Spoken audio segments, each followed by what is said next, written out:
Turning now to our speaker of the day, Robin Chandler, who is holding, what was the name of it, Robin? The koala? I don't remember. Meg. Her name is Meg. Meg, while you were in Australia. Yes.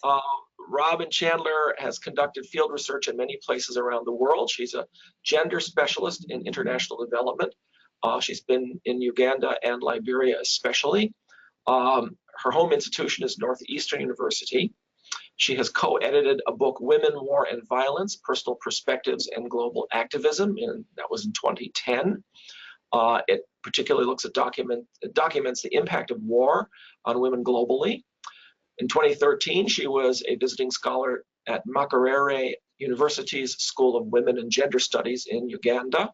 She's also served as an advisor to the Liberian delegation at the 57th United Nations Commission on the Status of Women.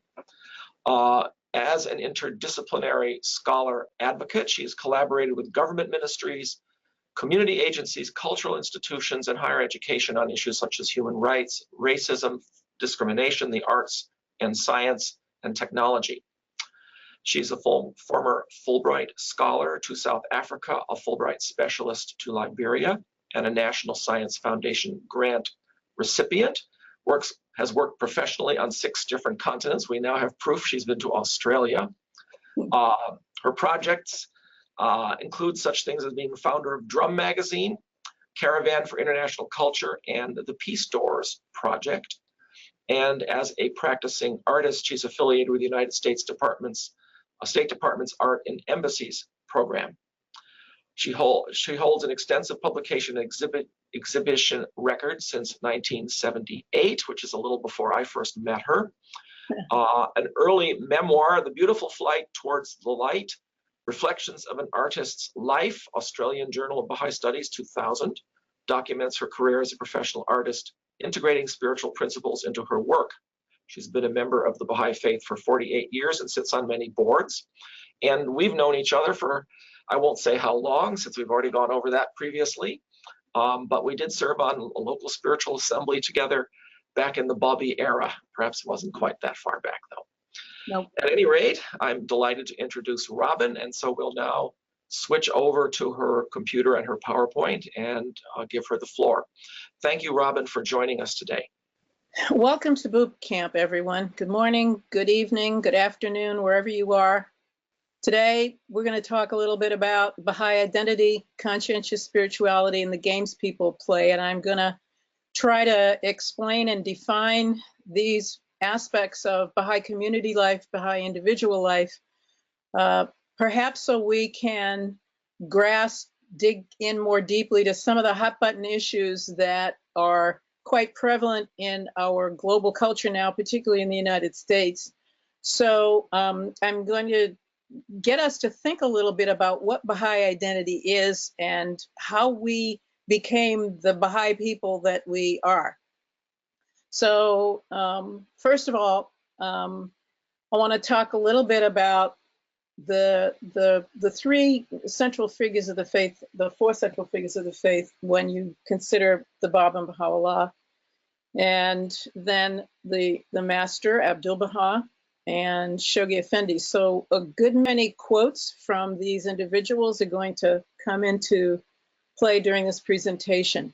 I think we have this quote, the Heavenly Army, on the screen right now. Is that correct, Bob? Yes, I'm muted, so I have to unmute myself, but I'm muting myself again. Very good.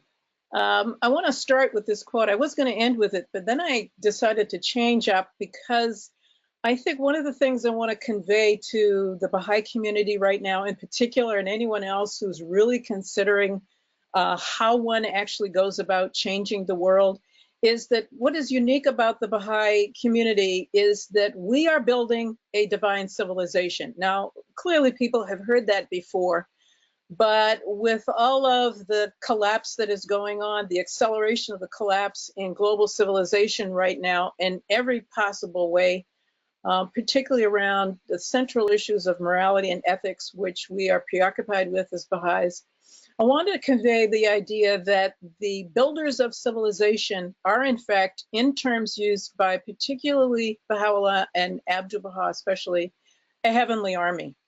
And you'll see throughout the Baha'i writings references to a very strategic approach to creating the oneness of humanity that includes all the current activities clearly that we are participating in under the guidance of the Universal House of Justice and our local spiritual assemblies, which of course one day will be called houses of justice themselves. But I want to convey the idea that we are engaged in a strategic campaign to bring about world peace, but the preliminary steps clearly to that involve establishing social justice in the world in particular. And those are the problems that we seem to be greatly enmeshed in right now. So I'm going to talk a little bit about this, but I want to read this because it's in Baha'i World Faith. Those of you who have that book, it's elsewhere. These souls are the armies of God and the conquerors of the East and the West. And this quote is actually an answer to someone who has asked Abdu'l-Bahá to give a definition of the hosts of God. And his response is, it's a heavenly army. And they're the people that we're supposed to be asking for assistance as we go about trying to establish social justice. Should one of them turn his face towards some direction and summon the people to the kingdom of God, all the ideal forces and lordly confirmations will rush to his support and reinforcement. He will behold all the doors open and all the strong fortifications and impregnable castles razed to the ground. Singly and alone, he will attack the armies of the world, defeat the right and left wings of the hosts of all the countries, break through the lines of the legions of all the nations, and carry his attack to the very center of the powers of the earth. Now, when I first read that, I was 19, and I had just become a Baha'i months before, and I thought, oh my goodness, what have I taken on here? Because it's very clear in the metaphorical language in this statement that this heavenly army that is assisting the Baha'is on an everyday basis around the world have the capacity to conform to inform us about, to guide us towards these kinds of behaviors, and the way that there really are no obstacles to the true Baha'is. And I'll talk later about what a true Baha'i is from the writings. But there really is nothing stopping us, particularly because we oftentimes get involved in the smallness of our numbers. We've heard that term frequently. And so it really is a time where we have to take advantage of creativity and innovation in terms of trying to let people know that the Prophet Baha'u'lláh has come.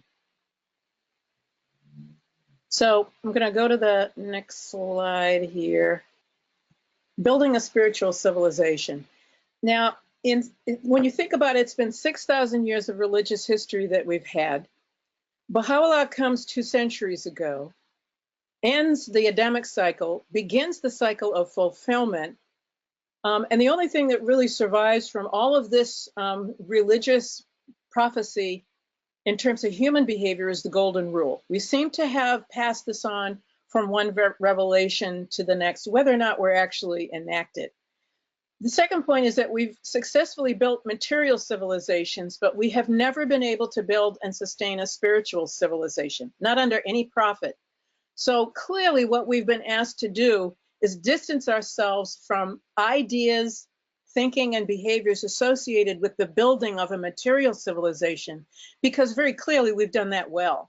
But we haven't ever built a spiritual civilization. So this is what Baha'u'lláh is uniquely contributing to humanity.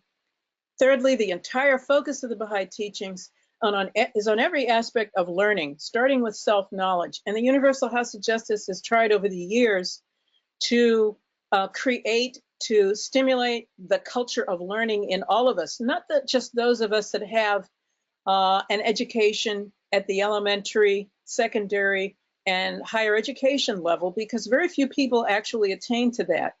But he is setting down the expectation that every Baha'i, regardless of their capacity, is expected to participate in the culture of learning, and that begins with self-knowledge. And so a lot of us may have lots of knowledge about a lot of things in the world, but we never have enough self-knowledge. And that's where it has to begin, because whether we have any of the types of formal education that I've listed here, from formal education to early education to thought itself and reason, very few of us remember to begin that journey of knowledge with the understanding of the self. What is conscientious spirituality? It's perpetual religion. That's what I call it. It's a, 24/7. You've got this action model for living the life in your head that you're trying to actualize in daily life, whether you are a parent or you are a worker or you are a supervisor or you are an individual who's running an agency or organization. The best definition I've been able to find about identity and conscientious spirituality is this one by Abdu'l-Bahá that I love. My name is Abdu'l-Bahá. My identity is Abdu'l-Bahá. My qualification is Abdu'l-Bahá. My reality is Abdu'l-Bahá. My praise is Abdu'l-Bahá. Thraldom to the Blessed Perfection is my glorious, refulgent diadem. And servitude to the human race is my perpetual religion. And so the idea of conscientious spirituality has to do with the fact that our spirituality, which is what we're supposed to be focusing on if we're building this civilization, a new one, is we have to be conscientious about it. It's not rocket science, the word, we know what it means, but it means that in our relationship to the development of our spirituality and the way in which it begins with our own personal development, that means eliminating our own prejudices. It means going to what I call the exercise room. The exercise room is when you go to pray and meditate and contemplate the Baha'i writings, and you ask God to allow those to influence your thinking and your behavior. That's the exercise room, as I call it. We understand what the physical exercise room is, because particularly if you're aging like me, you have to keep things moving, move it or lose it. But the same is true for the soul and the spirit. Is if you don't move it, you'll lose it. If you aren't constantly invoking the Lord of hosts, if you're not constantly focusing every day on that conscientious spirituality that Abdu'l-Bahá says is his perpetual religion, the spiritual qualities of the soul will atrophy. That's what is said in the writings. And so if we're not doing this on a conscientious basis, our spiritual qualities are in atrophy. The army, the battle, the one crusade, the victory, these are all aspects of who we are as Baha'is, of members of this new religion that has this new expectation of the building of a spiritual civilization. The struggle between conscientious spirituality, the rational soul, and conscientious materialism, the physical body, is ongoing. Great healing occurs in people who understand and practice the gradual move away from the body and toward the soul. So again, not to beat you over the head with this idea, but the personality trait of being painstaking and careful is what it means to be conscientious. The quality of acting according to the dictates of your conscience, self-discipline, thoroughness, organization, deliberation. It's what builds character. And as Baha'is, we're not just building character, we're rebuilding character, because we're trying to disconnect ourselves from those very materially based aspects of our culture, particularly in America, that have educated us, or rather miseducated us, on what our true identity is as human beings. There are aspects of democracy that clearly are in play in our government, but we have to remember that our democracy is not really democracy. It's a democratic experiment. And I'll get to some of the reasons why that have to do with race and gender prejudice that contribute to a lot of the myths that we've all been spoon-fed on what it means to be an American, which is an intrinsic part of our identity if those of us who are watching and listening today are in fact Americans. And I'm going to be rather direct in terms of my explanation of what it means to be an American, and I'm going to get very culturally specific if that's okay with you, so that we can understand this more clearly. Low conscientiousness, if you're very laid back and less goal-oriented, less driven by success. Conscientiousness is a continuous dimension of human personality rather than a type. So it's not a kind of person, but it's just a part of all of our personality. It's something that all of us can do. Many of the behaviors associated with conscientiousness fall into the category of emotional intelligence, and I'll get to what I mean by that in a minute. The question then becomes, what has Baha'u'lláh said about conscientiousness? and its qualities. So now we're looking at something that in my field anyway is called critical identity formation. And for the purposes, for our purposes as a Baha'i world community, the formation of spiritual identity is individual, local, and global. We know this. But it is a challenge because we're reforming our identity as American Baha'is individually. We're then doing it locally, and then we're doing it globally. And we're doing it both inside and outside the Baha'i community. You know the quote from The Guardian that we can't wait until the institutions that lie outside the orbit of our faith to wrestle with the issues of race discrimination. So that it means that nobody ever said that the idea of being a true Baha'i was easy, but nobody has the last word about what it means to be a true Baha'i besides Abdu'l-Bahá. So there's a lot of received ideas in our Baha'i communities about, you know, what reverence is, what service is, what a good parent is. And all of that is undergirded with a lot of mythologies because they're oftentimes culturally driven. And we want to go back and examine those aspects of our Baha'i community life to make sure our Baha'i community life is not tainted with a lot of the negative culturally received ideas about what it means to be a Baha'i. So we'll get to that in a minute. 2, we're making a paradigm shift away from the old material loyalties and toward new spiritual commitments and the 4 kinds of time. You know, Baha'u'lláh talks in the 7 valleys and the 4 valleys about the 4 kinds of time: the time that has no beginning and end, the time that has a beginning but no end, the time that has no beginning and no end, and the time that has no beginning and no end. So we're always caught up in those aspects, and our spiritual identity in particular falls into the category of the time that has no beginning and no end, because we're always moving from one plane of existence to the next in terms of our spiritual development. But we're moving away from, as I've listed here, patriarchies, white supremacy, ethnocentrism, class and caste systems, excessive materialism, and the secular and political power they have wielded. And those issues have had an enormous impact on shaping our identity. And so we want to get closer to those. We want to examine them carefully as individuals and as groups in our communities when we're having conversations about race or gender, in our consultations on our local spiritual assemblies. We want to make sure that these ideas and concepts are not tainting our ideas of what it means to be a Baha'i. 3rd, we'll be expected to reconcile social inequality with natural inequality. Pardon my spelling here. Social inequality and natural inequality is something we don't talk about very much, but I think it's important to get some clarity about it. Social inequalities are the inequalities that we've created as human beings. They're constructed. We've been constructing them again for 4,000 to 6,000 years. A lot of them have remained in place, and Baha'u'lláh has come to completely dismantle a lot of those social inequalities because they're not God created. They're not issues and realities that have to do with our spiritual development and the development of the soul. The natural inequalities are clearly the natural differences that exist between people. Some people are just better, have a greater aptitude at one thing or another.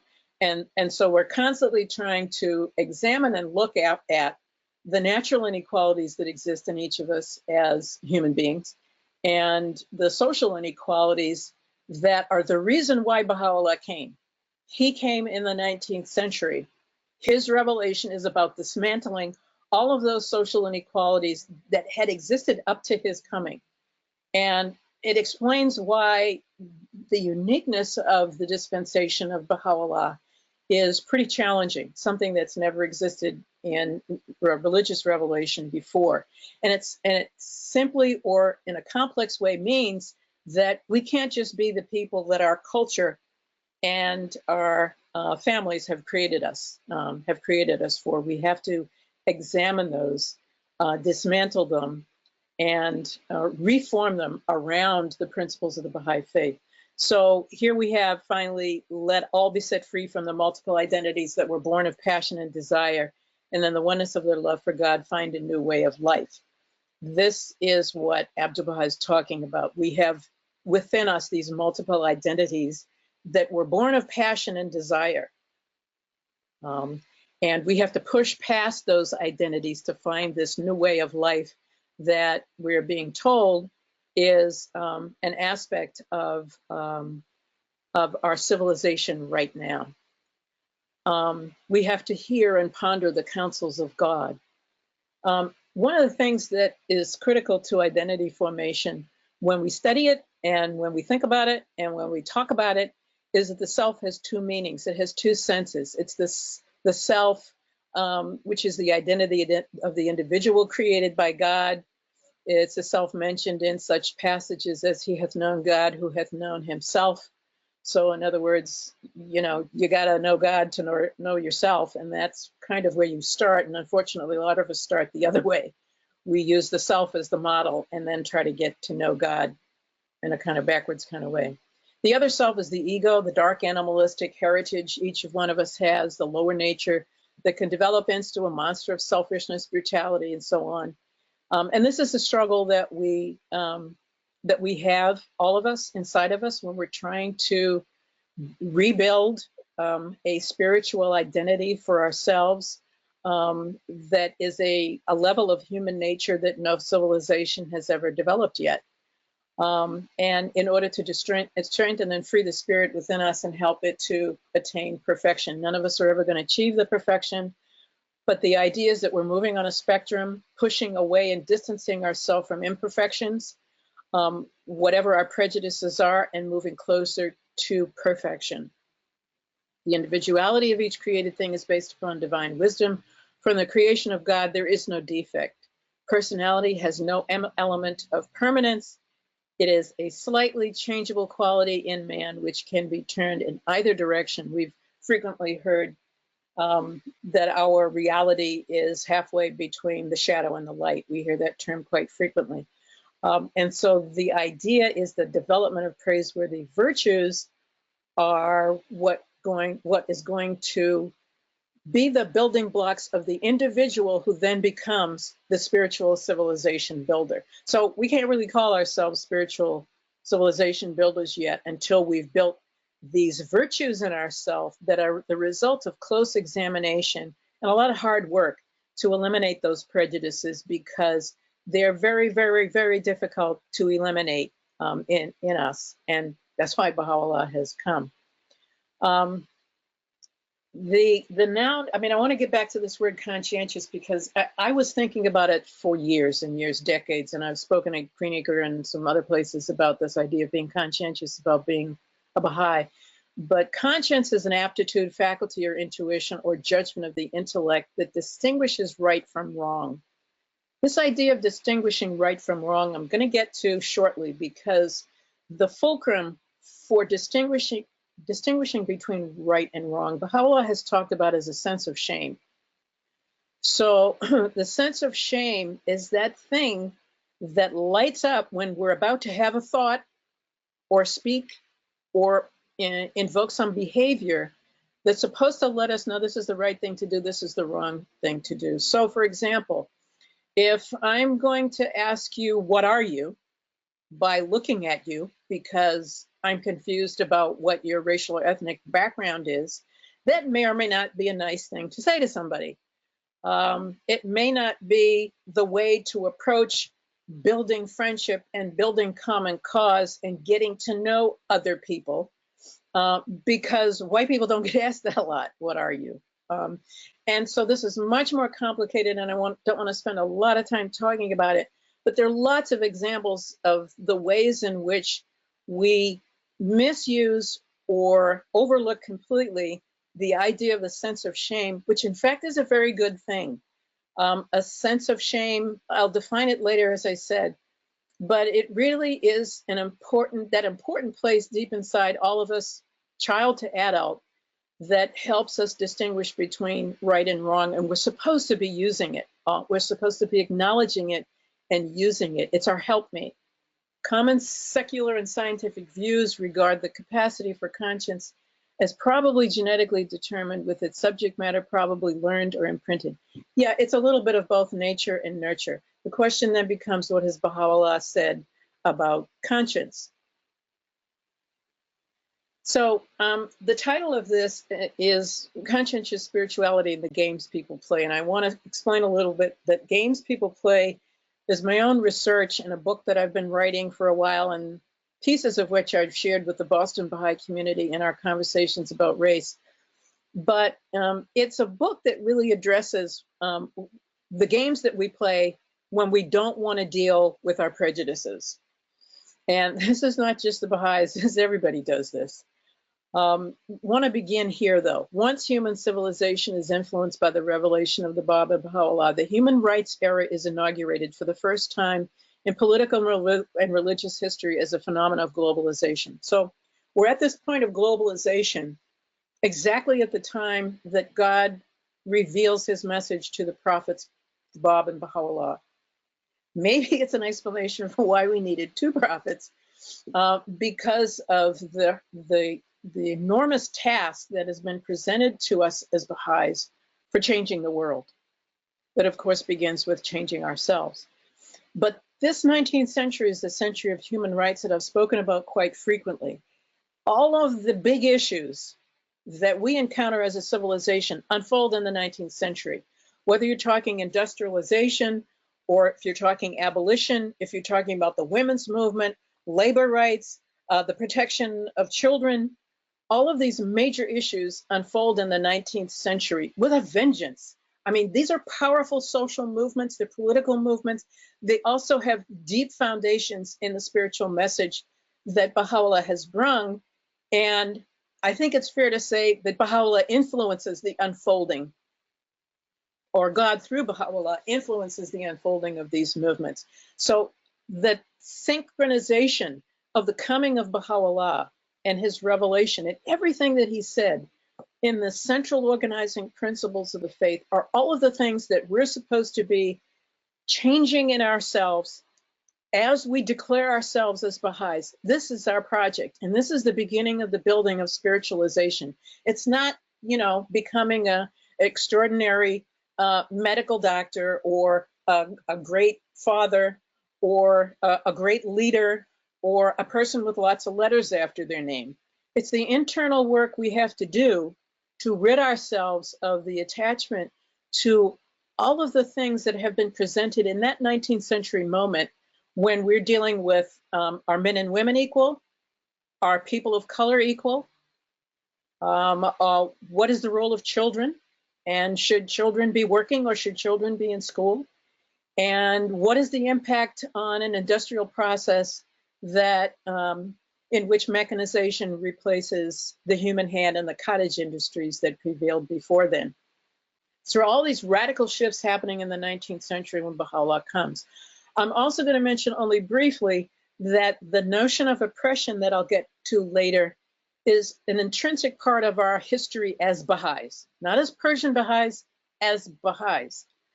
And so what we need to know is that the oppression that is experienced by the Holy Family and the early Baha'is throughout not only the 19th century, but the 20th century into the 21st century is also a set of oppressions that are related to the oppression in the United States of Native American people and African American people. There are other groups as well, but these are the largest ones that are extraordinarily impacted in the form of enslavement and genocide, land theft, violation of treaties. All of these issues, Native American people and African American people are experiencing at the same time that the Persian Baha'is are experiencing their oppression.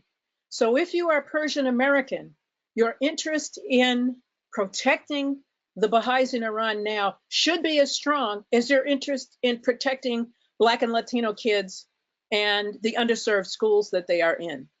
Your commitment should be as deep to them as it is to the commitment to protect the Baha'is in Iran. It should be as deep as what we've now been experiencing with the water protectors in the Native American community. It should be as deep as the missing and murdered Native American women. That is a statistic off the charts right now, but very few people talk about it. So what I'm saying is that the oppression has been an intrinsic part of our history as Baha'is. It's a very powerful and important experience that we've had. And we have to learn to deal with that oppression in a constructive and powerful way. and learn the facts of our history as American, because most of us don't know them.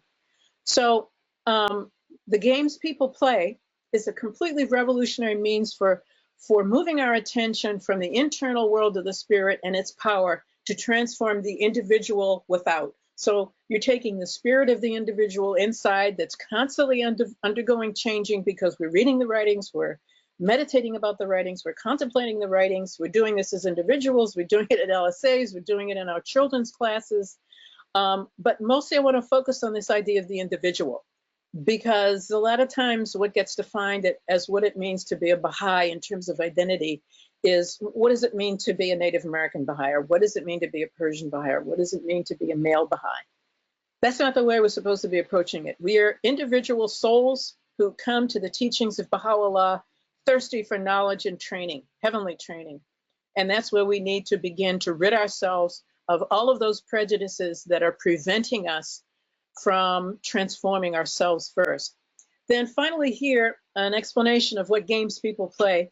Obviously, games are a form of sport or play, socially and politically. They're often competitive and involve planning that take the shape of ploys, dodges, schemes, or tricks. Games are the social pathologies, and they are pathologies, because particularly when we're talking about eliminating racism and eliminating gender prejudice, class prejudice, age prejudices, these are pathologies. And I want to use that term in the sense in which we understand it in terms of physical disease. These are pathologies about difference that result from both nature and nurture. They're transmitted by significant others, by our families, and they're institutionalized in our societies. They're games of deception, domination, and subversion. We frequently play games with other people when a situation gets too hot to handle through conventional interaction. The problem with these games is that they're dead ends, they're behavioral traps, which we set for ourselves and others. Prejudices are also addictions. And again, I'm sourcing the knowledge that we normally use about disease, because these are diseases that we have. They're spiritual diseases.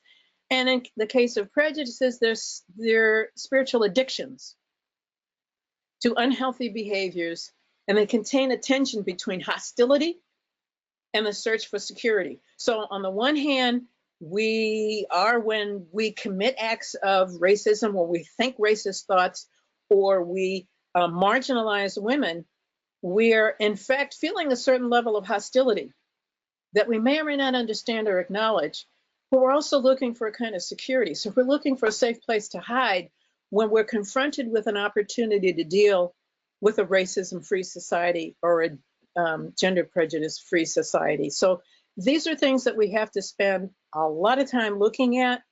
I want to move to the next slide, because I know we're moving into, we're limited in terms of time, and I want to leave time for questions and answers.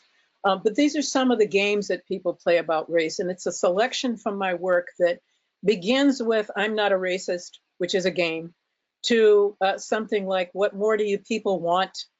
To "We have a lot of diversity in our community," to "You should have a sin covering eye," to "Why keep bringing up racism?" to "She's going to leave and get pregnant." These are all prejudices, embedded prejudices that we have because we've come accustomed to looking at things in a rather narrow kind of way. So if somebody is raising an issue of racism, a good game to play is, well, you should have a sin covering eye. You shouldn't be bringing that up. And if it's a person of color bringing it up, it's kind of, what more do you people want? We've already dealt with that. I'm a Baha'i. I'm already free of racism. No, you're not. And so we have to look at what the writings say about this. This is not an individual raising this. This is in the writings. The Guardian has been very specific about his language about eliminating racism, and very specific about the role that Native American and African American communities will have in terms of the reformation of Baha'i identity in the United States. Extremely specific. Here I'm going to also touch not only on issues of race, but on gender. And this quote I love to use frequently because it explains what the losses are to our world if we don't observe the equality of men and women. The very gender inequalities in economic assets, political power, and cultural authority, as well as the means of coercion that gender reforms intend to change, currently mean that men often specific groups of men, control most of the resources required to implement women's claims for justice. Men and boys are thus in significant ways gatekeepers for gender equality. Whether they are willing to open the gates for major reforms is an important strategic question. And this is an important strategic question for those of us who are Baha'is and who are interested in building a spiritually based civilization. The equality of men and women, of course, is a central organizing principle of Baha'u'llah's revelation, which is a central piece of our identity as Baha'is. If we are not practicing this on a 24/7 basis, we're not really true Baha'is in the terms that Abdu'l-Bahá has described, and I'll get to that in a minute too. Because being a bystander, and most of us should know by the current language what it means to be a bystander, is not to be a Baha'i. Baha'is are not bystanders. We're cautious and we're careful about how we make interventions in the social inequalities that exist in our society, but we are not bystanders. The principle in policy history since the 19th century, and again, this is coincident with the coming of Bahá'u'lláh that I mentioned earlier, and the initial quote from the UN Charter in 1945, "We the people of the United Nations, determined to save succeeding generations from the scourge of war, which twice in our lifetime has brought untold sorrow to mankind," and it goes on and on. You can read it online. It's available on the internet. But we have intended, we have had the best of intentions, but of course, as many people have stated before me, the 20th century was one of the most violent in history. Doesn't matter what continent you were on. So clearly, we have been entrapped in these material aspects of war that have consistently been the way in which we have resolved crises, both as individuals, as societies, as states, as nations, and as a globe. And so what Baha'u'lláh has come to do is to end that cycle of insanity in which war is a solution to everything, and move towards the development of those individual qualities that are going to make us spiritual civilization builders. I want to emphasize this because, you know, everybody says they want to change the world. I mean, people of good conscience everywhere, Baha'is or not, all say, I want to change the world. I want to make this a better world. We hear college students saying this. I want to graduate and make this a better world. I want to develop skills that allow me to do good in the world. Well, that's all well and good, but if we don't start with the development of spiritual qualities in the soul, we will have nothing unique to contribute to that spiritual civilization building. Baha'u'lláh talks about dismantling gender discrimination. Abdu'l-Bahá speaks about this in the promulgation of universal peace as well. And I'm going to leave this quote and try to move rather quickly through the series of slides, which you can see later through the recording. I talked about the sense of shame. Verily I say, the fear of God hath ever been a sure defense and a safe stronghold for all the peoples of the world. It is the chief cause of the protection of mankind and the supreme instrument for its preservation. Indeed, there existeth in man a faculty which deterreth him from and guardeth him against whatever is unworthy and unseemly, and which is known as his sense of shame. So again, Abdu'l-Bahá, Baha'u'lláh are all talking about the importance of this sense of shame, the key aspect of this sense of shame that's supposed to prevent us from clinging to the prejudices that we have. This is The Guardian, and this is also work that I've used in a number of workshops. A behavioral model for eliminating racism are the most challenging issue. On the left side is what Black people and people of color are supposed to be focusing their attention on. On the right side is what whites, or those who identify as people of privilege, are supposed to be working on. There are some of us, if we're people of mixed ancestry and we have lots of education, have to work on both sides of the line.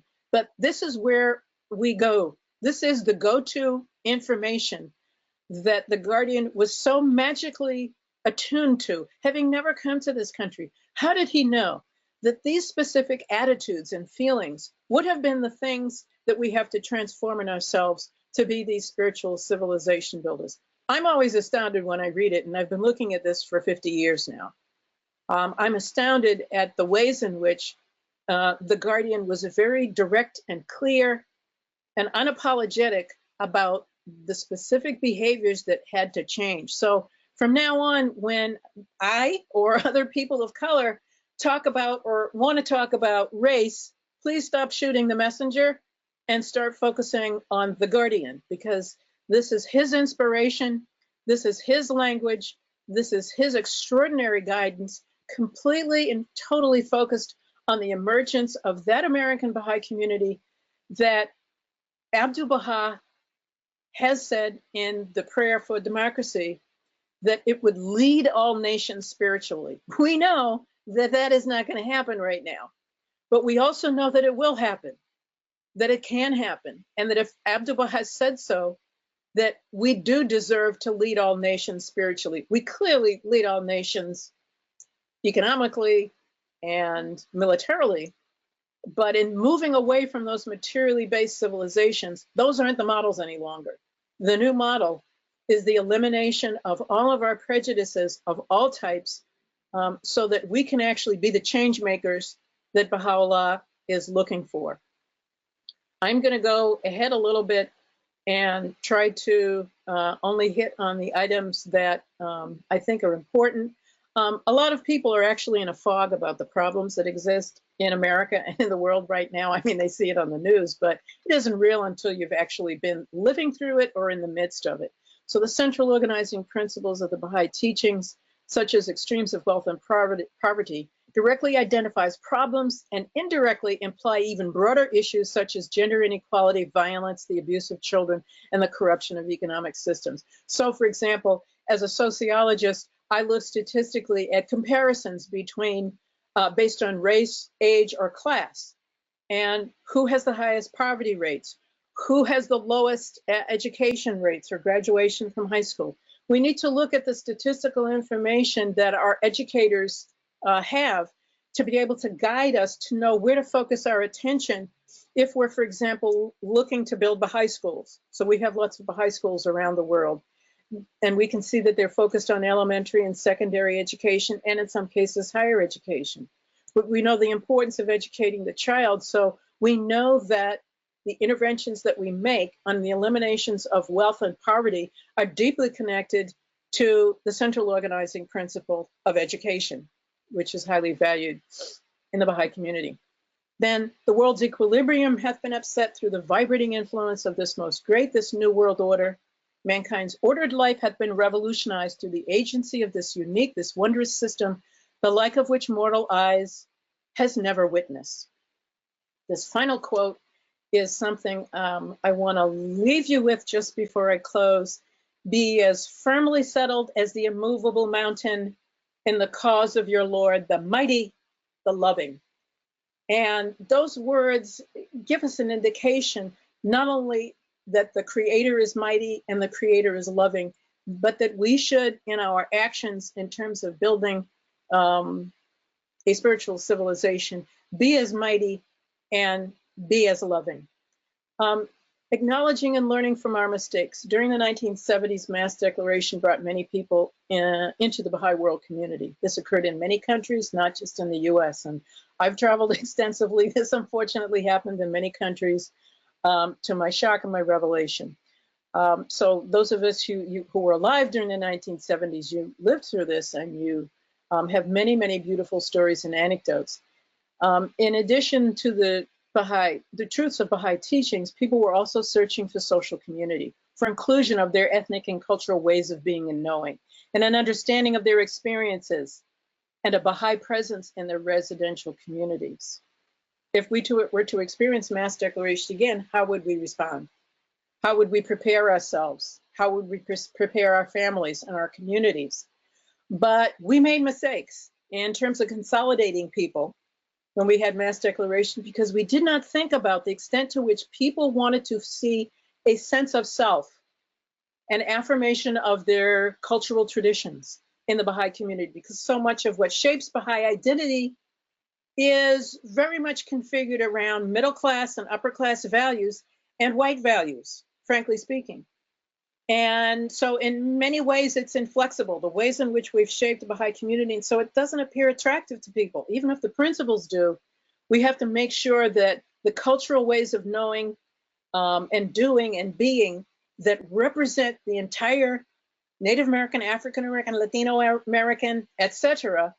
Populations, Asian American, Caribbean American, all of the different populations, that's reflected in our communities, because that's what makes us unique.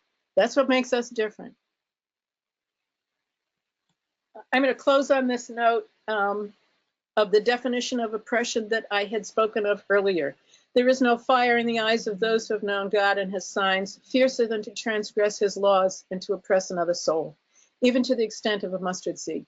So we want to think very carefully before we think and before we speak and before we behave about those ways in which our prejudices are big roadblocks to the recreation and the rebuilding of Baha'i identity. That's what I'm really getting at. And that what Baha'u'lláh has said in the Quran, what oppression is more grievous than that a soul seeking the truth and wishing to gain unto the knowledge of God should know not where to go for it and from whom to seek it. For opinions have sorely differed, and the ways unto the attainment of God have multiplied. I'm going to close with this photo because it's one of my favorite photos. This is a picture of two young Baha'i children that are the children of members of the local spiritual assembly of the Baha'is of Buchanan City in Liberia. And the reason this picture is powerful to me is because these young people are both holding the building blocks of the future Baha'i civilizations in their hand. The codification to the Akdas, the Book of Laws, and the writings of the Guardian. My fantasy, of course, is that she grows up to be Chief Justice of the Supreme Court of Liberia, and he grows up to be, I don't know, President of the United Nations.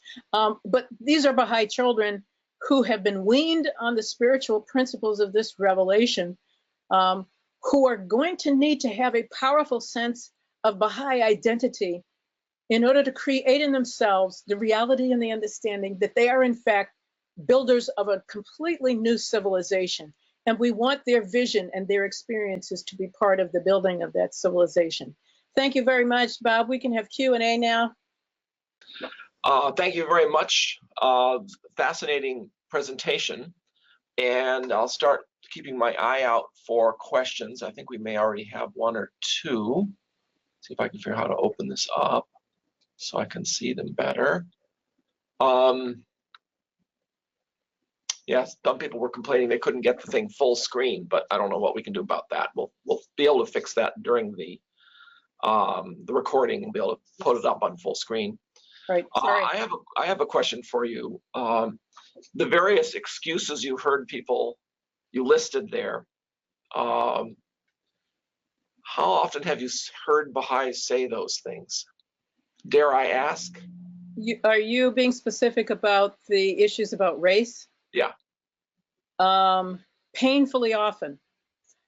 One of the things that I actually did, I was asked to speak at the ABS conference last August in California. And I wanted to speak not only for myself as a professional sociologist, whose field this is. I've done research in this for the past 30 years, but I wanted to know what the friends felt and what their experiences were.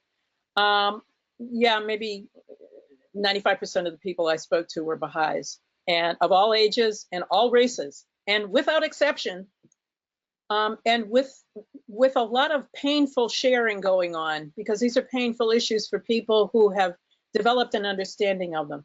For white people, there are deep challenges, but then I always distinguish between white people and human beings who happen to be white. And human beings who happen to be white have long been on that road of the independent investigation of truth. And they've moved away from their cultural specificity. And they're on that road to building that Baha'i identity, which is informing themselves about other racial groups, other class issues, other ages. And so I spoke to all kinds of people, to young Persians, older Persians, to young whites, older whites, young blacks, older blacks. I talked to everybody.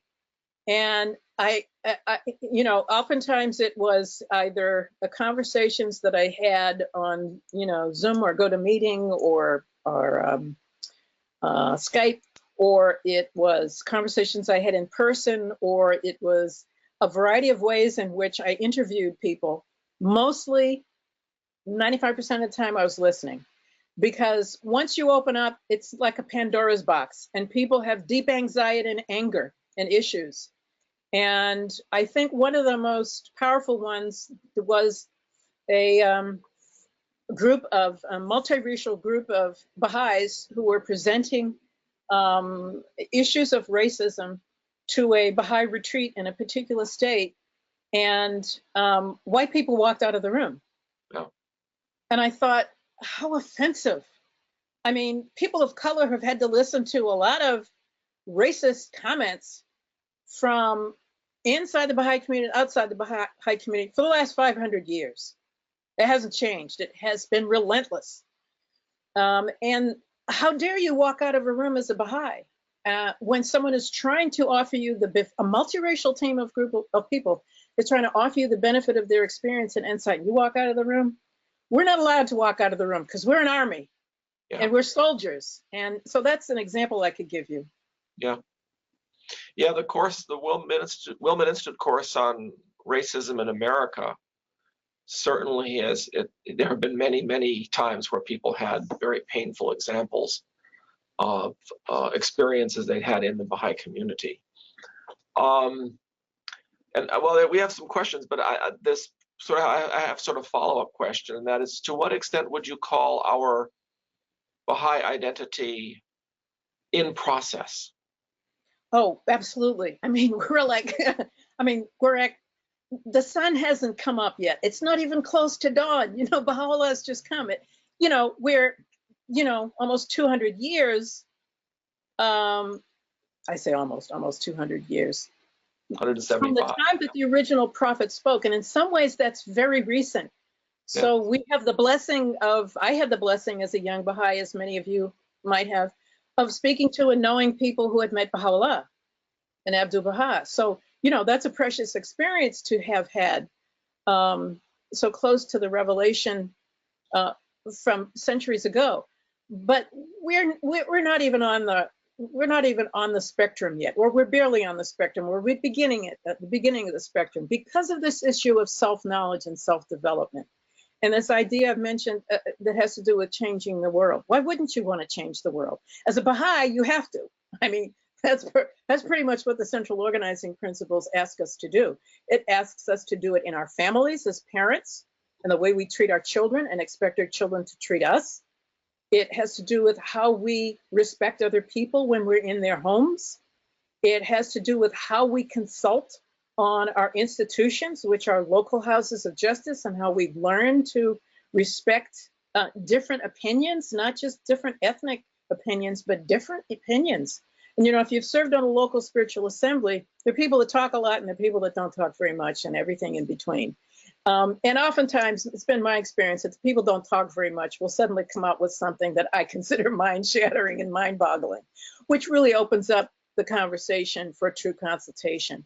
So, we have to be patient with one another, and we have to appreciate the fact that we're going to get our feelings hurt if we're trying to eliminate those prejudices that we all have, whether they're about race or they're about age or they're about gender, and that this is part of our growth. It's part of our birth into this revelation in a way. It's the birth pangs, not just of the revelation, but our own soul. But the point is that, and we all know this, is that we have only one project here besides building the spiritual civilization, and that is developing spiritual virtues. I mean, and how am I going to be open-minded if I don't get my feelings hurt? It just, unfortunately, is the way it happens. Yeah, that's true. Well, we have a few questions here. Shahla asks this: would it help if we transfer our focus from the perpetuators, the guilty, to the victims of oppression, such as innocent children who are damaged and destroyed? Abdu'l-Bahá tells us that tranquility will happen when each one trains herself to be concerned with well-being of everyone on the earth. This is the definition of compassion. That's a great point, because of the strong focus that we have on civilization building. Our stronger focus is on children. and refining not only the mind, but the soul.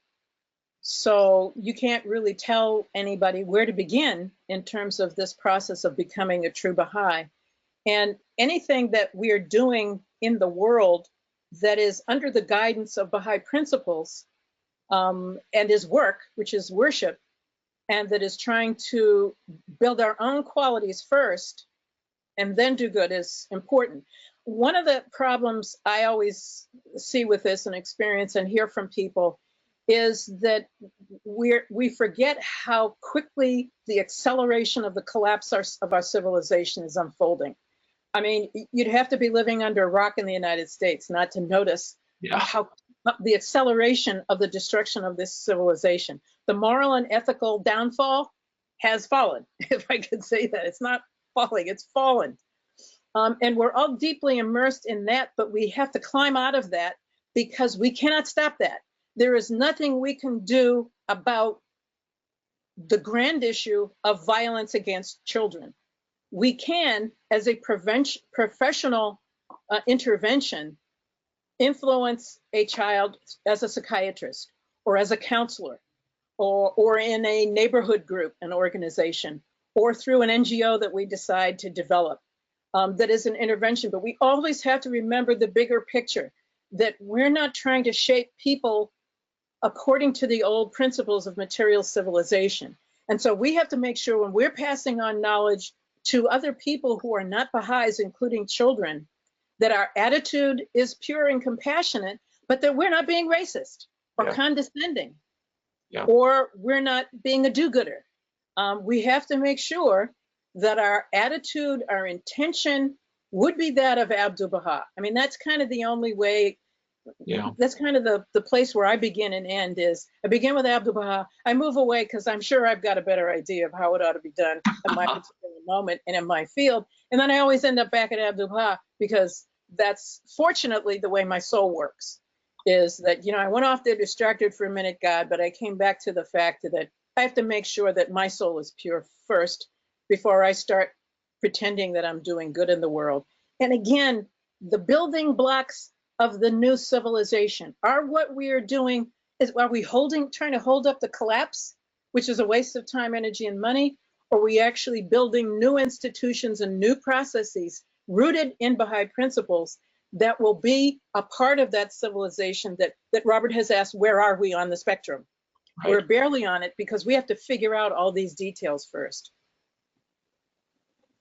Jennifer says, wonderful. Would you consider doing a course?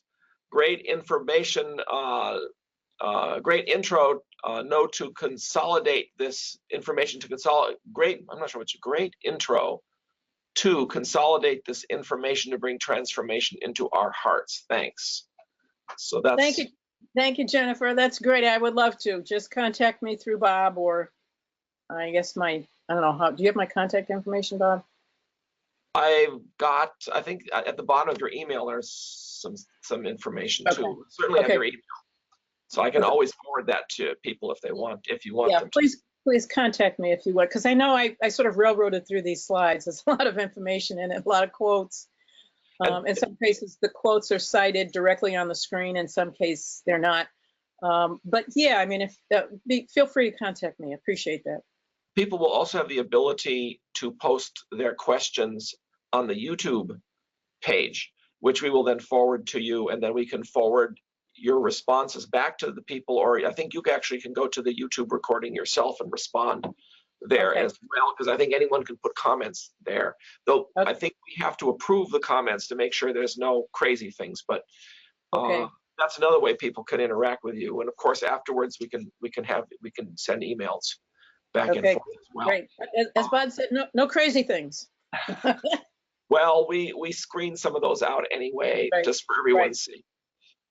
Then Kirk says, did Baha'u'lláh come to guide us on a path to unity so that we can collectively succeed in the struggle for virtues to distinguish right from wrong, a different kind of shame than what individuals experience? Now, I'm not quite sure what to do with that. I think I know where he's going with this, and my first response would be sort of yes. I mean, that's the civilization is collapsing. The prophet has come to revitalize our souls. We're supposed to be passing that knowledge on first to ourselves and then to other people. And that's the script. That's the Baha'i script. That's who we are. We're passing on this message. And collectively, all of us, once we become more deeply aware and deepen in the Baha'i writings, can contribute in profound ways to the building of a Baha'i civilization. The sense of shame that I frequently talk about unapologetically, I'm not going to apologize for it because I didn't write it. But it's something that I oftentimes return to too. My sense of shame is it's pretty strong in the sense that it's always a voice in me that's always checking me. And I think it's supposed to be that way in us. How else would we know that what we're about to say might offend someone? Yeah. Or what we're about to do is inappropriate for that particular culture or that particular age group. You know, you should never approach a child in that way, or an elderly person in that way. So the sense of shame, I want to reiterate, is a good thing. It's a quality, and it's a very cool quality. I mean, once you get over the fact, the assumption that it's negative or that it's a bad thing to have, and realize that it's a positive and a good thing to have, and that perhaps not everybody's in touch with theirs, you realize it's absolutely instrumental in being a Baha'i. For me, anyway, it's been absolutely instrumental, that sense of shame, because the other Robin will say, and I'll go, okay, we'll find another way to say it, you know? So. Yep, I have that too. They'll perch on one shoulder or the other. And they'll consult and fight and consult. Exactly. Brad has like 3 different comments here, so I'm gonna see if I can't give you all of them at once. First of all, he says, thank you. Can you make any generalization about the experience of Persian Baha'is in America, since you had referred to that in your presentation? Then he also says, what has been your experience teaching the faith as opposed to proclaiming the faith? And then later on, he says, please talk to us as to your opportunities to actually consult. Have you had success in finding occasions for consultation? So those are 3 different things Brad asks. Okay, I'll start from the last one and work my way back. Okay. The answer to that is yes. I've been a Baha'i for 50 years. I've been on LSAs and committees around the world. And so, yeah, I mean, you know, consultation is an ongoing process. And what I've tried to do and find very useful as a professional sociologist, and also, you know, as a member of the art world, is to teach other people how to consult, to force them to come around to our way of thinking and doing when it comes to problem solving, and to show them the beauty of it. Yeah. And so there, I'll give you an example. I was working with a group of people in Liberia to build a gender studies curriculum. And the community college that I was working with had a totally male faculty. So I had to find a way to redress the gender imbalance. So we went to women's organizations in the town and recruited 6 women to sit on the committee that was developing the gender studies curriculum. Fantastic. And I, as you know, the guide, the facilitator, had to steer everybody through discussion of policy issues, discussing courses that they were interested in having that would meet the needs of the local community, a whole range of issues.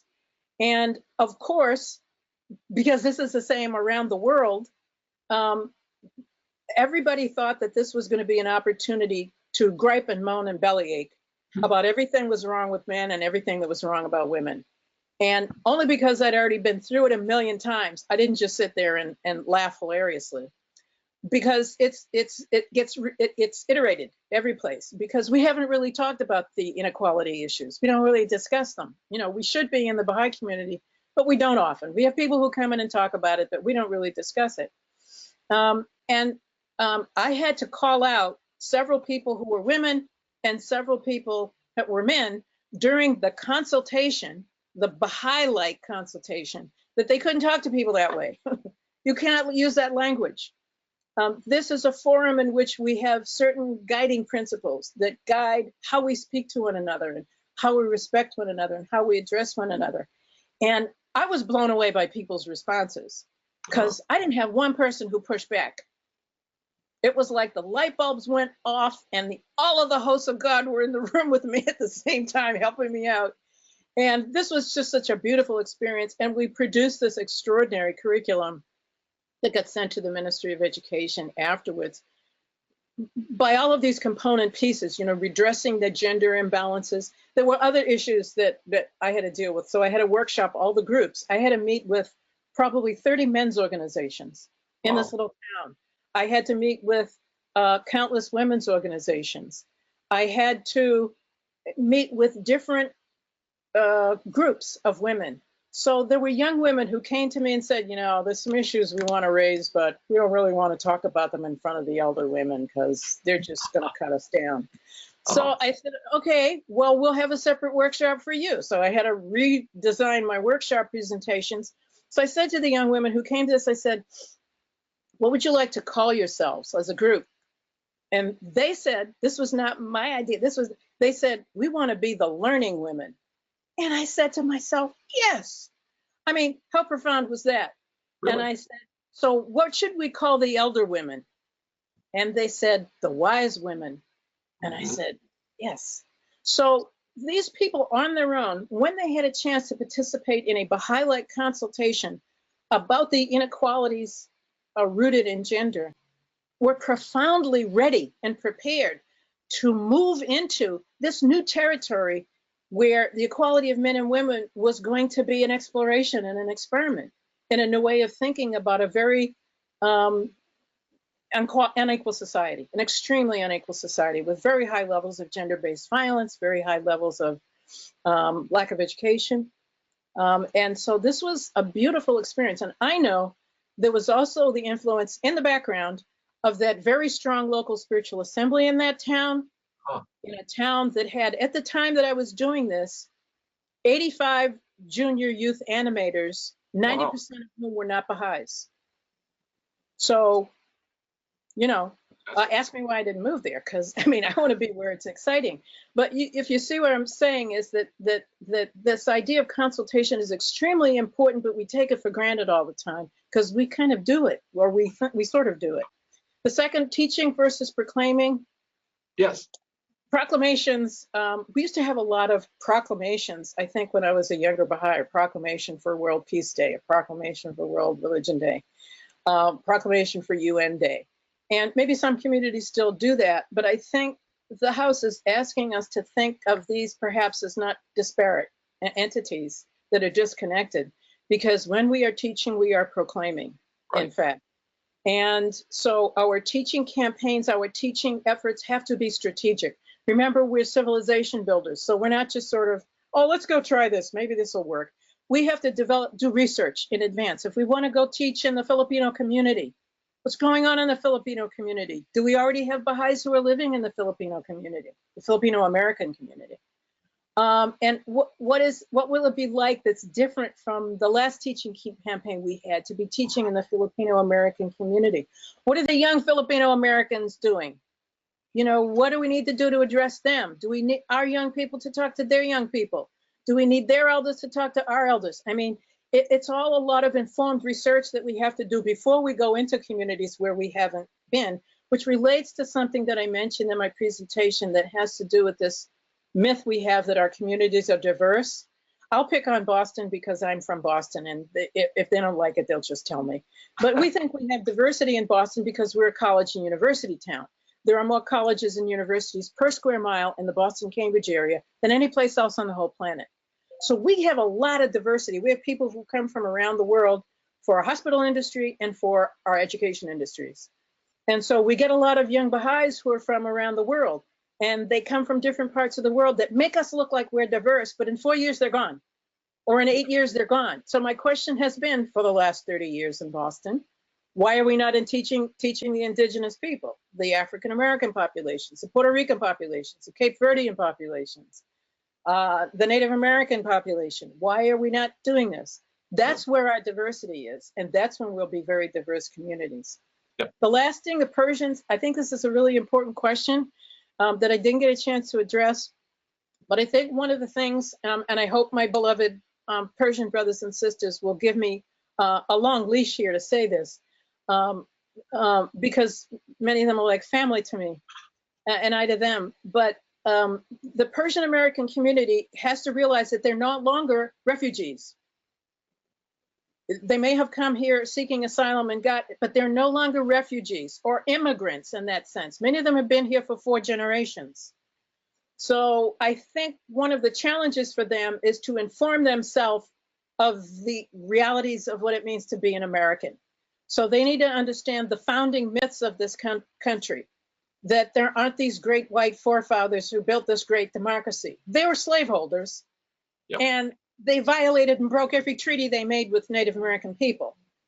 And these violations continue to exist in various forms of oppression and repression in policy and in practice everywhere in our country.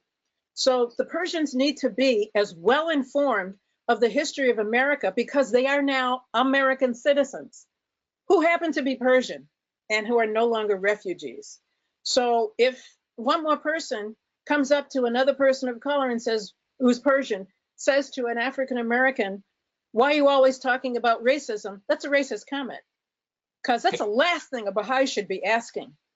Baha'i should be in the forefront of the anti-racism work, particularly the Persians, particularly because they have this extraordinary history, that's ongoing history of the story of oppression and the resilience and resistance to oppression.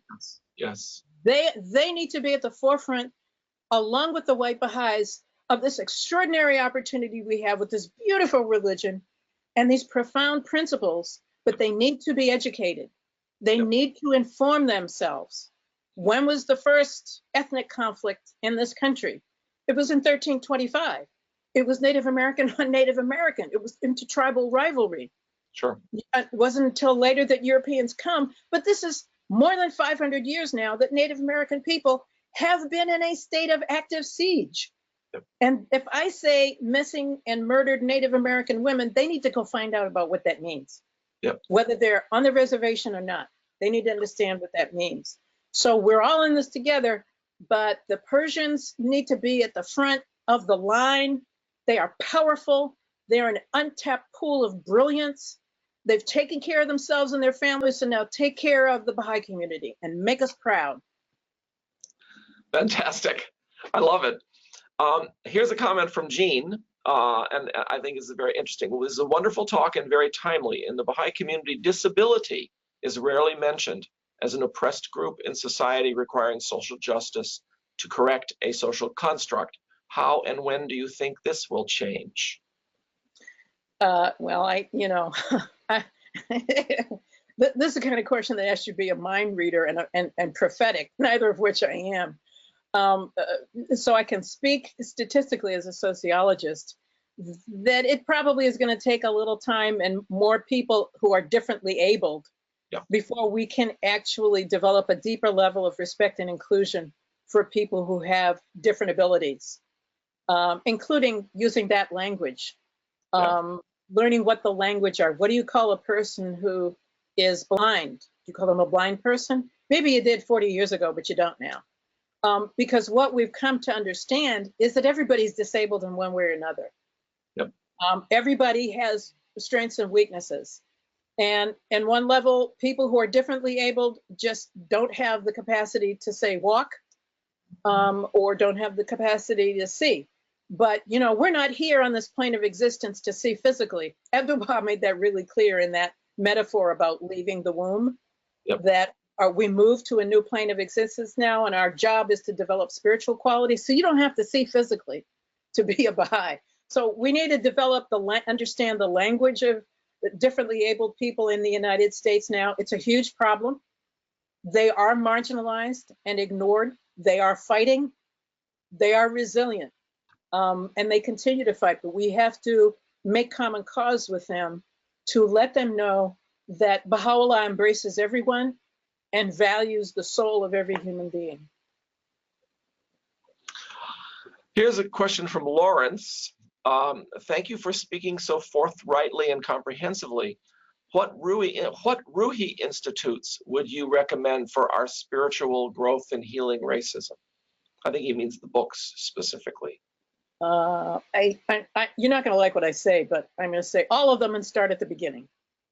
And the reason I say that is because one of the other things we're trying to convey, I mentioned earlier, is this idea of a culture of learning that the House of Justice has talked about, NSA has talked about it. We're all deeply immersed in trying to become learners because this is the revelation of the word. And for the first time in history, again, on another note, we have over 100 volumes, voluminous letters and documentation from Abdu'l-Bahá and Shoghi Khadi. I mean, it's mind-blowing. You can't learn everything there is to learn just about what's in the writings in a lifetime. And so we have the opportunity to become educated as long as we can read. And maybe that's someplace that a lot of people want to start, is finding the people in your community who can't read. Teach them how to read so they can read the revelation of Baha'u'lláh. It might sound like I'm exploiting the obvious, but we do have people in America who cannot read. Absolutely. Or people for whom English is not a first language. We had in Boston Tahiri Peace Institute that provided bilingual education to English and Spanish speaking peoples predominantly. And people had great difficulty, some of them Spanish speaking, reading in Spanish. Mm-hmm. So, you know, just because you can speak lots of languages doesn't mean you're literate. But this is the revelation of literacy. It's spiritual literacy, it's word literacy, it's emotional literacy, it's psychological literacy. We're supposed to be embracing all the things we need to know about everything. I mean, I hate to say it that way, but all the things we're like sponges. We're supposed to be that way. And nothing should stop us. If we're 80 and we can't see, but we can still hear, there should be a member of the Baha'i community who will come to your house and read to you and consult with you or take you to a Ruhi class. So nobody should be barred from the opportunity of learning, and everybody should be given the opportunity. The Ruhi process provides one way. It's not the only way, but it's one way that works with some people for developing the consciousness of being a learner.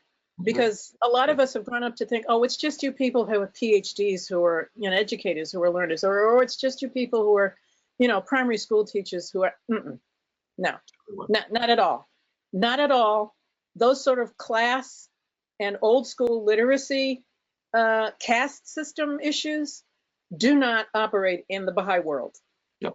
Everybody's supposed to be a learner. And as I mentioned, you can sometimes hear extremely profound things from people that you might have least expected it. So it's very important that we all learn how to learn, that we learn how to study, that we learn how to pray, we learn how to meditate. And if I might add one of my bugaboos, if you're going to read a Baha'i prayer at a Baha'i meeting, please read it, not like you're reading a newspaper. But I want to be moved. I want to be deeply moved. I want to believe that I've never heard that prayer before because of the beautiful way that you said it. I don't care if you stumble over your words, if you have an accent, but please read it with emotion. So because I learn new things when I hear you read it that way, and it improves me as a person. Françoise has an interesting question here. I really like your approach and thank you for sharing on your experience. We live in a violent and negative world, falling apart, and despite our will and Baha'i principle, dealing with our prejudices is a daily task. I often feel bad and guilty when I find myself judging or backbiting. Based on your experience, how do you think people can improve on this? On judging and backbiting. Backbiting and judging, yeah. We're not really good at that. We have a lot of that. Yeah, Françoise is not alone. Yeah, you're not alone at all.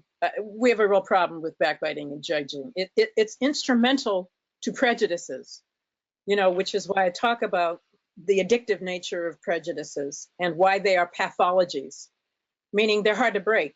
They're like diseases that are hard to get rid of. Yeah. But, you know, there are fewer and fewer physical diseases that we can't control, put into remission, or allow people to actually live a life. We still have a few, unfortunately, that are chronic and that kill people. but we also work on what produces those diseases and whether or not we are living healthy lifestyles, including our nutrition and our exercise and all that. But I think when it comes to what you talked about, you feel guilty. I personally don't think you were feeling guilty. I think it was your sense of shame that was going, Francoise,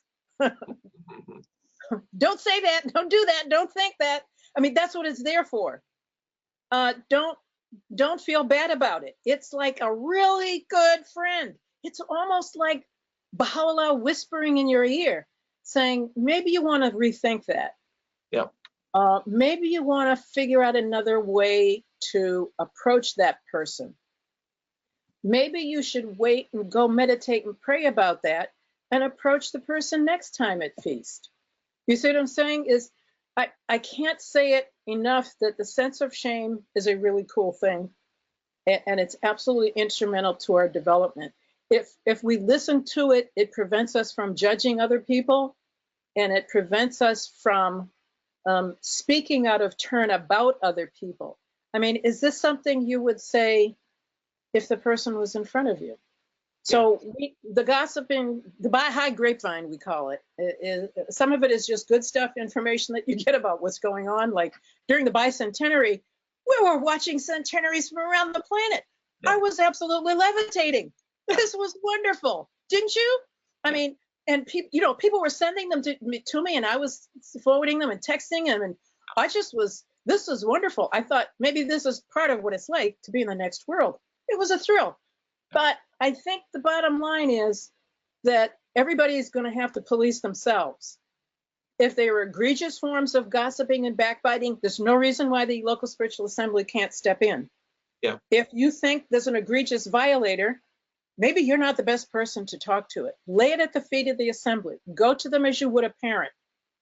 They're going to be much better with their 9 minds at coming up with a better approach. Maybe it would be giving a set of talks or workshops in gossiping and backbiting. I haven't actually seen too many of those because I think we're all afraid to do them because we know how deep in it we are. But I think that you're absolutely right on to raise that as a major issue, because that's not going to be part of the spiritual civilization. There will be no gossiping and backbiting in the new spiritual civilization of Baha'u'lláh, or it won't be a spiritual civilization. Yeah. Yeah. Zareen, I'm skipping down a bit because we have a lot of questions and we're probably running out of time here. Zareen says, I'm glad that Robin used the quote from Shoghi Effendi on the work that both black and white need to do to resolve racial issues. Approaching each other from a loving space is critical, i.e., if the blame game is played by either side, it just makes people feel attacked and angry. It's not an excuse to deal with hard conversations, but I do understand a situation in which white people walked out of the room. Dealing with others, I'm moving down here, dealing with others on the level of spiritual identity first could help. This is not a question, but a comment. Right. I absolutely agree with you. We're on the same page. It's not easy. And again, it's, if you don't hear the sense of shame, ask it. Ask Baha'u'lláh, I need a fulcrum. I need a midpoint. I need somebody to come in and mediate the conversations going on in my head, because I'm getting multiple points of view here and I can't reconcile them. So, but the sense of shame, I promise you, when it kicks in, will guide you perfectly about the proper thing to say or do, which, sometimes is nothing. Sometimes just going up and nodding to someone or smiling at someone is the thing they need to see or feel. If it's appropriate culturally, touching or hugging where it is appropriate, sometimes that's much better than saying something if you're really not sure about what to say. And pray for that sense of shame. I know, it sounds counterintuitive because nobody wants to do it, but pray for the sense of shame to help you. God will guide you. Baha'u'lláh will step up to the plate. And Abdu'l-Bahá, again, is the action model. Abdu'l-Bahá is the action model for resistance against Jim Crow. Yeah. I mean, I'm shortening the whole trajectory of his entire year, but he's like, here, you come up and sit next to me. You and you go get married, and you come with me. We're leaving this hotel. it's segregated. Yeah, he wasn't even from the United States, Yeah. and he had on what must appear to be these strange clothes, but he was the action model. That's the way you have to be a Baha'i, and he completely shook the tree of the early American Baha'i community who thought they were woke, but they weren't. Yep. So, I mean, you know, if that's the kind of in-your-face behavior that we're supposed to exemplify in one form or another in this world that's collapsing, there's only one person to look at. Is it okay for me to do this? Would Abdu'l-Bahá do this? I ask myself that all the time. Yep. Would Abdu'l-Bahá do this? Will he call me out when I go over to the other side for doing it this way? Or will he say what he said in many cases, well done, 1,000 times well done. That's what I want to hear him say to me about my behavior. So, you know, the sense of shame, you know, just shut up and listen sometimes. A lot of times, and if I could say this one little thing about white people is a lot of times you need to, and this sounds crass, shut up and listen. Yeah. I mean, just to quiet yourself down, because your head's got thousands of things going through it. Your heart has enormous spectrum of emotions that you're feeling, perhaps, around issues of race, including fear and being terrified, to be open about it. But I mean, in the final analysis, you know, there is the covenant, and the covenant is what we follow. And the covenant is what we need to circle around at all times. And it is ancient, so it must be good. Yeah. Dennis has this very interesting question. He says, Robin, best webinar I've watched so far. Can you share thoughts about the House of Justice's messages attached to the latest feast message? I believe a powerful call to action to study and internalize in our efforts to achieve race unity. Yeah, we're so lucky. You know, I mean, imagine if Baha'u'lláh had not articulated this infrastructure, you know, at the international, national, local level. I mean, you know, we'd be a fish out of water. We wouldn't know what we were doing, but we have this guidance. The House is now telling us to become more active.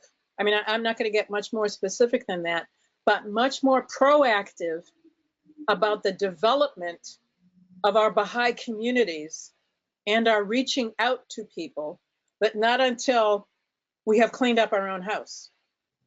As I mentioned in one of the slides, when I was talking about Nass Declaration and that period in which we did not consolidate, one of my anecdotes is I spent a good deal of time in South Africa over a period of 12 years, in and out. And I spent a certain amount of time with the Durban Baha'i community, who had about 30 Baha'is, and most of it was an extended family, including who was on the assembly. And that's the way it is in a lot of the Baha'i world, or some of the Baha'i world. And I've got into conversation with someone about this idea of teaching and proclamation and where we're at and where we've made mistakes and where we've made progress. And they said, you know, Robin, there used to be 3,000 Baha'is here in Durban. I was blown away. I was blown away because that was our problem here in the States, in the areas and regions of mass declaration, is we lost a lot of people because we didn't know how to consolidate.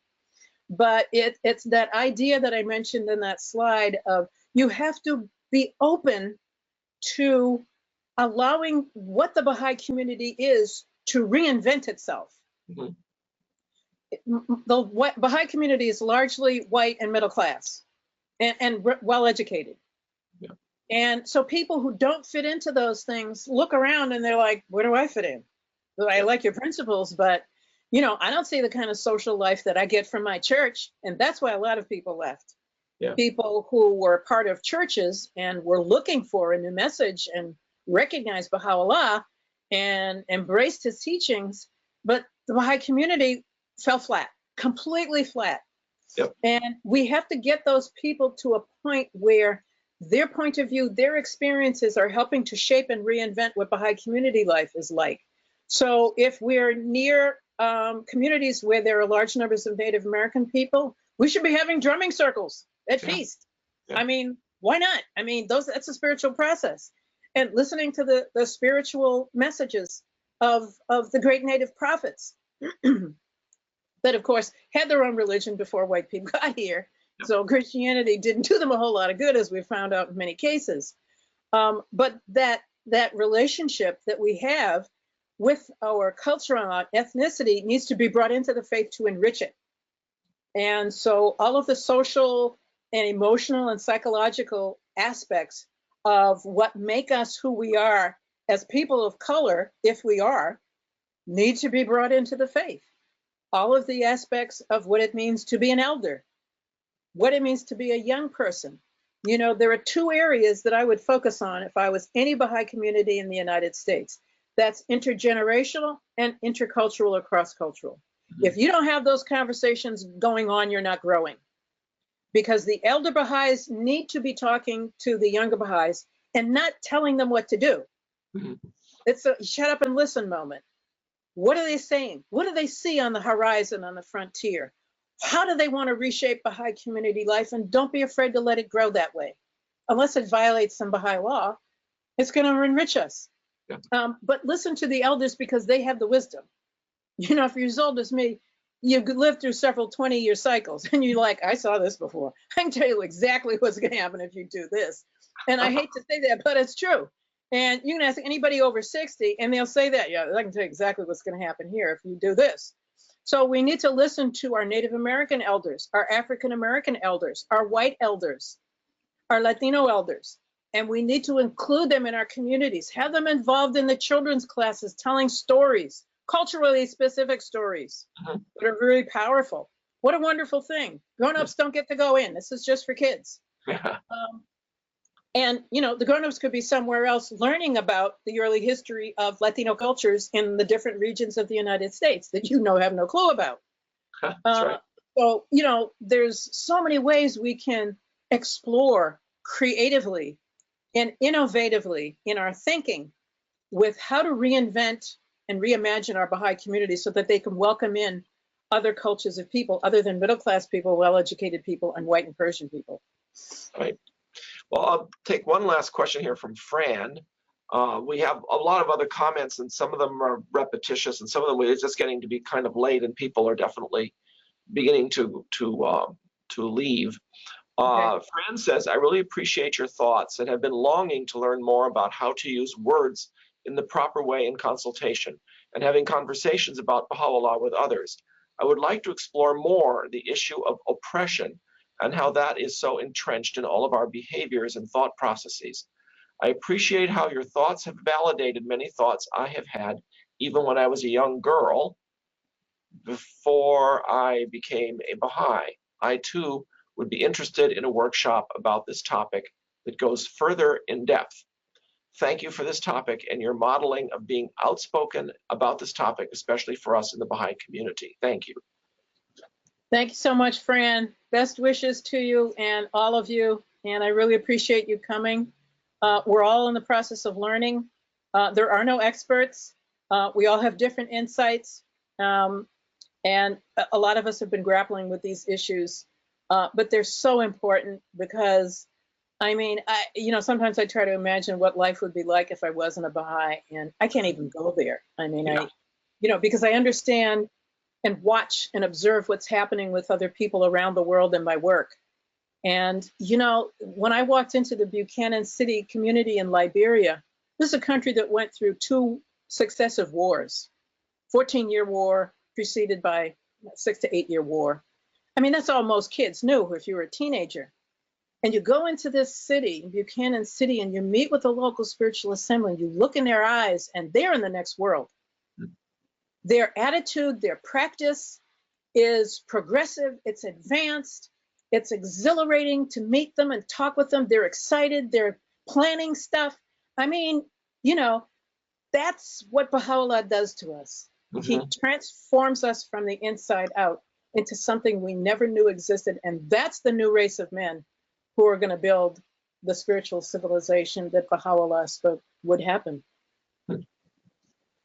Well, that's a great concluding thought. So, Robin, again, thank you so much for your really very informative and I think quite thought-provoking web talk today. We're very grateful for that. And I want to thank everybody for attending and look forward to seeing you again in 2 weeks. Blessings to all. Blessings, and thanks again, Robin. Thank you. My pleasure.